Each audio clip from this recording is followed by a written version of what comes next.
我成日都話每個男士都應該有一套稱身嘅西裝同恤衫。其實我覺得咧，一個人未必一定需要全身都係名牌嘅，最緊要咧要合適自己。如果揾到一個一流嘅裁縫師傅，了解我身形，度身訂造，咁樣先至可以突顯咧每一個人嘅性格同埋品味㗎嘛。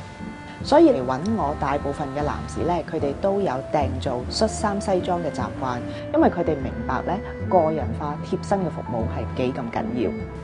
好多時大家咧誤以為去揾個終身伴侶有幾多見幾多就最好，大家諗真啲啊！如果要你2個月內見10幾20人，你要花幾多嘅時間同心神啊？我嘅配對服務咧，其實同訂做恤衫西裝一樣嘅，要細心了解咗客人嘅背景要求，先至揀選最合適嘅對象俾佢哋去考慮，再加上咧主觀性合眼緣因素，咁咪容易一擊即中咯。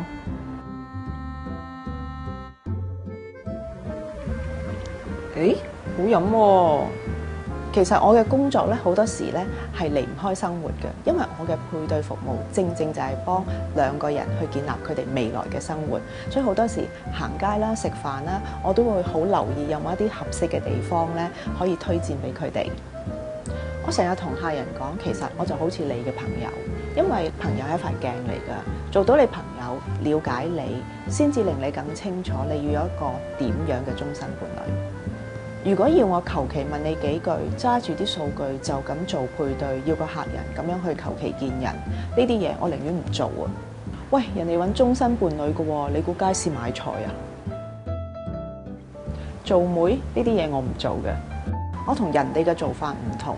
客人見面之前，佢哋一定睇過對方嘅資料啦，甚至相片，佢哋有意思，我哋先至安排見面嘅。如果我下下都要揾個妹出嚟熟讀對方嘅資料，陪佢傾2-3個鐘，